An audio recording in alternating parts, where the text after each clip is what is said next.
Oi, pessoal! Nós já estamos no 4º episódio da série Biológicos por Cultura. Tá passando rápido, né? E se você ainda não escutou o episódio passado sobre cana-de-açúcar, ou sobre soja, ou sobre pastagem, então já corre lá, porque eu dou dicas valiosas para você aprender na prática. Então, valorizem! Eu me chamo Isabela Tavares, caso você ainda não me conheça, sou entomologista e biotecnologista, e hoje o papo é sobre café.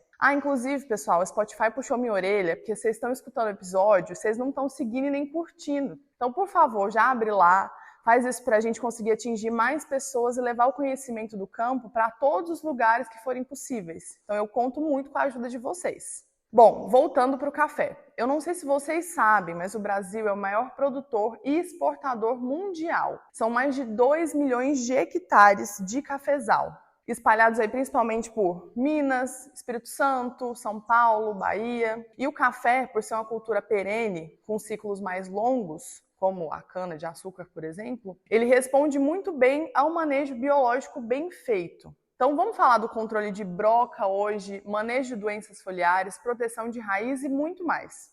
Estão preparados? Então bora comigo! Vocês estão percebendo que eu estou aí na fazenda, né? Muita gente gostou, mandou mensagem, falou, grava mais na fazenda, então estamos aqui. Bom, o café é a cultura de alto valor agregado, mas também tem alta exigência. As principais preocupações do cafeicultor hoje são a broca do café, Hipotenemos ampei ou rampei, a praga que devasta e ataca os frutos, a ferrugem, Emileia vastatris, a doença foliar que pode desfolhar completamente a planta, a cercosporiose, que é a cercóspora cafeícola, que causa manchas foliares, e a foma também, que é super importante, a gente vai comentar dela. As doenças radiculares, como Fusarium, Rhizoctonia, os nematóides. E também a nutrição e o enraizamento, que a cultura exige bastante nutriente, bastante adubação. E os biológicos, eles entram em todas essas frentes. Então, vamos começar por partes. Já pega seu caderno, sua caneta, e a gente já vai começar. Bom, primeiramente a gente vai falar da broca do café. E a Beauveria bassiana é a protagonista. A broca é um pesadelo para o produtor. A fêmea adulta, ela perfura o fruto, geralmente ali no chumbinho, que a gente chama, né? Quando o fruto está crescendo. Bem pequenininho, né, o grãozinho. E deposita os ovos lá dentro. As larvas, elas se desenvolvem alimentando da semente e causa perda de peso, qualidade e valor comercial. Isso conta muito para o café. Então, por que a Beauveria funciona tão bem nesse cenário? A Beauveria foi isolada originalmente de brocas infectadas, ou seja, é um fungo naturalmente adaptado para infectar essa praga. E grande parte dos produtos comerciais tem registro para broca. O isolado mais famoso é o IBCB66. Inclusive, eu já falei dele para vocês, né, em outros vídeos lá, até num quadro nosso do Instagram, quando eu visitei o Instituto Biológico lá em São Paulo. Então, se você ainda não viu, corre lá para conferir. Eu vou deixar até o link aqui na descrição também para vocês verem. Tá bem legal. Bom, o fungo, ele penetra a cutícula do inseto adulto, geralmente a fêmea, quando ele está se movimentando ali, se movendo entre os frutos. E uma vez que é infectado, o inseto morre entre 4 e 7 dias e mumifica com micélio branco, né? Que é bem característico da Beauveria. Eu não vou entrar muito em mecanismo de ação, pessoal, então volta lá, a gente tem episódios específicos, exclusivos sobre como funcionam os bioinseticidas, a Beauveria inclusive, e aí lá eu explico para vocês mais profundamente, que hoje a gente vai focar na cultura como um todo e o que vocês podem utilizar de biológico. O segredo dessa aplicação da Beauveria é o timing, ou seja, o tempo certo. A broca, ela tem maior atividade quando os frutos eles estão ali no estágio de chumbinho, como eu falei para vocês, os frutos pequenos. Então, o ideal é fazer a primeira aplicação quando a gente tem de 3 a 5% dos frutos em estágio ali de chumbinho. Geralmente isso acontece com 30 a 45 dias depois da florada principal. E as aplicações subsequentes você pode repetir ali entre 20 e 30 dias, enquanto houver frutos que são suscetíveis, né? O início da granação. Lembrando que o ciclo de vida da broca ela vai variar entre 25 e 60 dias, dependendo muito da temperatura e da umidade. Então, o ideal são pelo menos 3 aplicações para a gente fechar esse ciclo, tá bom? A dosagem ela vai depender muito da bula do produto comercial, mas que seja pelo menos a concentração ali de 10 a 8ª conídeos por grama, isso se for um produto pó, né, um produto WP. O volume de calda tem que ser alto para garantir uma cobertura maior entre os frutos e se for um produto pó, fazer uma pré-diluição com óleo vegetal ou adjuvante base óleo, tá bom? O melhor horário para fazer essa aplicação é no final da tarde. Por quê? A gente vai evitar os raios UV ou fazer em dias de previsão de umidade. Lembrando, a bovéria pode e deve ser integrada com inseticidas químicos, com rotação de moléculas químicas. Isso vai ajudar a reduzir os custos futuros e também a resistência, tá? Alguns produtores fazem aplicação de bovéria via solo durante a entre-safra para reduzir a população de broca, que fica nos frutos caídos também, no café de varrição que eles chamam. Isso ajuda também a quebrar o ciclo da praga, tá? Uma dica de monitoramento: você pode utilizar armadilhas com álcool e metanol para capturar os adultos, para avaliar essa população. Isso vai orientar você quando que você vai iniciar as aplicações. Bom, agora a gente vai falar sobre doenças foliares, tá? A ferrugem, que é uma das principais, e a gente consegue fazer o manejo com bacilos. A ferrugem é uma das doenças assim mais importantes, que causa umas manchas alaranjadas na face interior das folhas. Causa desfolha intensa, reduz a fotossíntese e vai enfraquecer a planta. O que a gente pode utilizar? Bacillus subtilis, Bacillus aminoliquefaces, Bacillus púmilos, até velezenses. Esses micro-organismos produzem os lipopeptídeos, que são a iturina, surfactina, fengicina, que vão inibir a germinação dos esporos da ferrugem e o crescimento do fungo por consequência, né? Além disso, os bacilos eles vão induzir a resistência sistêmica, ativando os genes de defesa da planta, o SAR, Systemic Acquired Resistance. Mas claro, como eu falo todo podcast, avalie a bula do produto antes da aplicação, tá bom? Porque isso é muito importante para vocês terem uma noção de concentração, dosagem, que pode variar entre produtos. A aplicação, ela tem que ser preventiva. Então, inicie essas aplicações antes da pressão da doença. A hora que a doença já está lá, não tem muito o que fazer. Geralmente ela ocorre no início das chuvas, quando as condições estão mais favoráveis para a ferrugem. A dosagem vai depender do produto também, geralmente é um produto líquido, essas bactérias, e o intervalo de 15 a 21 dias de aplicação. O volume de calda também é alto, para ter alta cobertura, 400 litros, aí a gente está falando de 400 a 600, tá?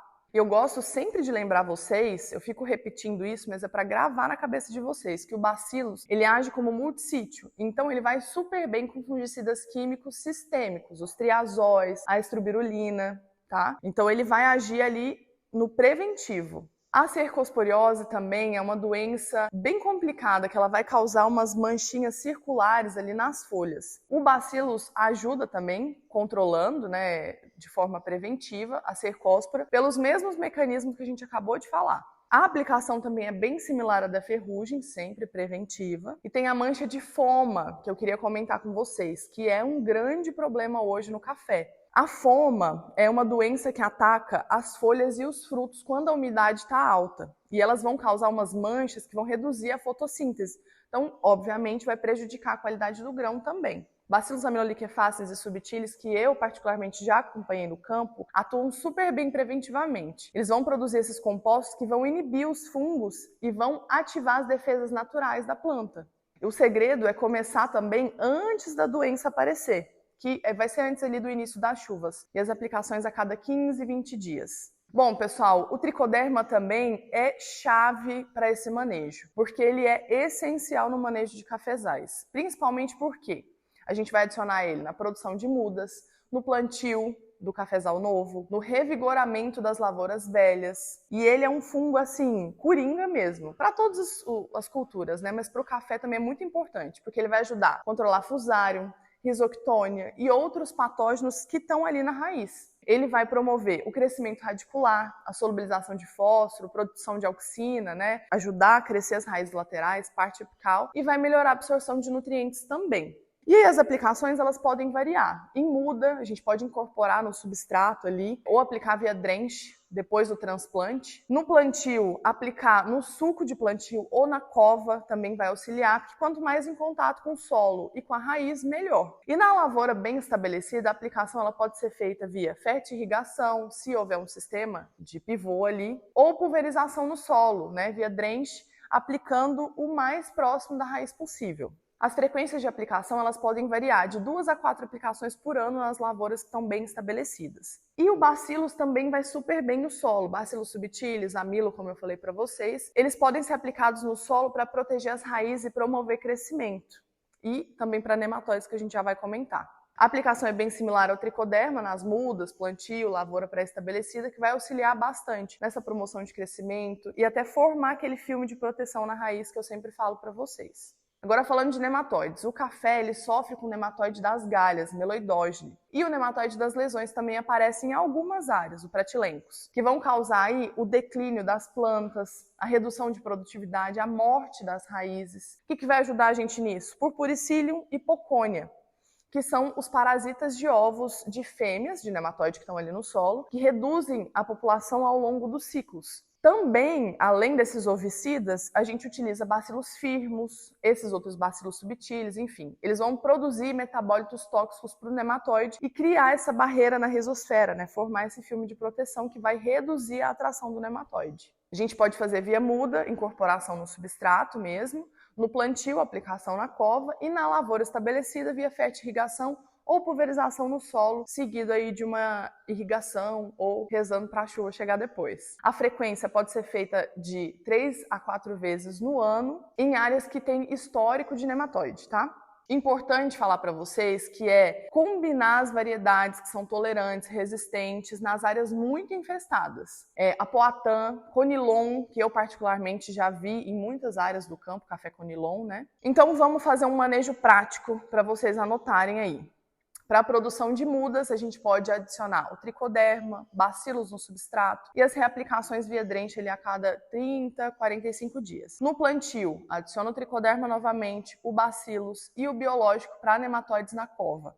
A lavoura que já está em produção, ali setembro, outubro, mais ou menos no início das chuvas. A aplicação de tricoderma no solo, para proteção radicular, e o início de bacilos ali na folha preventivo para ferrugem, para foma. Lá para novembro e dezembro, a gente já tem florada e chumbinho, então a gente já vai começar o início da bovéria, né, as aplicações de bovéria. Então, quando tiver de 3 a 5% dos frutos em chumbinho, a manutenção dessa bovéria, né, a gente vai avaliar como é que tá de praga, e também o bacilos foliar, você vai manter alternando ali com químicos se a pressão for baixa, ou adicionando aí nesse manejo com químico. Não substitui o sistêmico, tá, gente? Só relembrando. Lá para janeiro e fevereiro já tem a expansão dos frutos, né? O crescimento desses frutos. Então a gente reaplica a bovéria a cada 21, 30 dias, dependendo da pressão da praga, tem que avaliar o monitoramento. E mantém o controle de ferrugem, de foma, com os bacilos ali e os químicos. Março e abril, que é a granação, aplicação de bovéria, conforme esse monitoramento, e a redução gradual dos fungicidas foliares. Maio e agosto, maturação e pós-colheita, né? A gente pode fazer uma aplicação de tricoderma, de bacilos no solo para recuperação dessa pós-colheita, porque a gente sabe que a planta fica bem ali suscetível, bem fraca. E as aplicações de bovéria no solo vão reduzir essa broca de frutos que estão ali caídos. Vou trazer para vocês a dica da semana, que é uma dica assim bem prática, bem simples. A bovéria, ela precisa de umidade e é para usar isso a seu favor. Ela vai depender da umidade relativa acima de 70%, para germinar ali na broca e infectar o inseto. Por isso, aplica no final da tarde, além de evitar o raio UV, né? Você vai aproveitar o orvalho da noite. Monitorar a previsão do tempo, porque as aplicações antes do período chuvoso ou com orvalho são mais eficazes. Mas claro, não com chuva, né, pessoal? Porque senão vai lavar o produto. Em regiões de seca, considerar a aplicação via microaspersão ou em algum dia com alta umidade. Adjuvante, é muito interessante usar um espalhante adesivo para melhorar a retenção de umidade. E tem uma coisa que eu gostaria de trazer para vocês, que é uma coisa bem prática. Eu já conversei com alguns produtores lá de Minas e eles utilizam açúcar na aplicação de bovéria. Por quê? Uma que atrai o inseto. E a outra é que você tendo açúcar para multiplicar esse fungo, ele vai multiplicar de uma forma mais rápida. Então, a gente no laboratório faz o meio BDA, né, que é batata, dextrose e agar, que também vai açúcar, ali a dextrose. E a gente sabe que no campo, se a gente aplica uma frutose, né, algum açúcar, esse micro-organismo vai comer esse açúcar e vai se multiplicar de uma forma mais rápida. Então, uma dica aí para vocês. Se vocês quiserem saber mais detalhes, manda mensagem aqui pra gente no direct ou aqui deixa nos comentários que eu falo mais sobre isso, tá bom? Bom, pessoal, é isso. Vocês viram como é que os biológicos eles são super estratégicos para o café? Desde o controle da broca, que é a praga, assim, número 1, até a proteção das raízes, manejo de ferrugem, de foma. Os biológicos, eles realmente estão em todas as frentes. E no café não poderia ser diferente.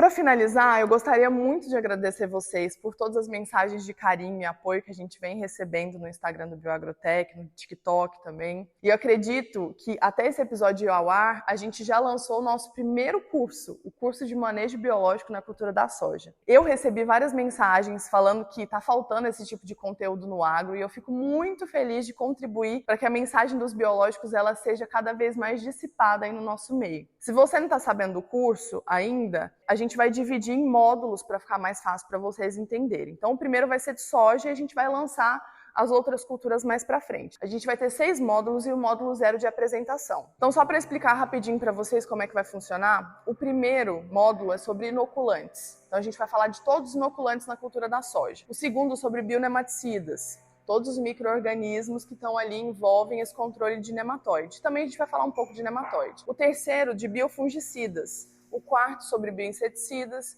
E o quinto, resumindo o manejo geral. E o sexto, eu vou dar algumas táticas de venda e dicas práticas para você usar tudo isso que eu expliquei de parte técnica no campo. Então, corre lá no nosso Instagram, @bioagrotech.podcast. A gente colocou o link na bio. E eu também vou deixar na descrição desse episódio para vocês conseguirem clicar e ver de forma mais fácil, né? Já chegar direto aí no site de vendas. Inclusive, comenta aqui se você quer participar do nosso grupo do WhatsApp, para ficar por dentro dos melhores conteúdos de produtos biológicos. Lá a gente vai adicionar consultores, produtores que quiserem, até alunos. Então, a gente vai mandar sempre informações importantes sobre o biológico da semana. Vou deixar vocês por dentro de quando sair o episódio, ou até cursos novos. Então, se vocês quiserem, eu vou tentar deixar o link aqui também na descrição do episódio, mas corre lá no nosso Instagram que a gente também vai deixar o link na bio. Pode só escrever "eu quero" que eu vou te mandar o link também. No próximo episódio a gente vai falar sobre a cultura do algodão, uma das minhas culturas favoritas. Então, quem trabalha com algodão não pode perder.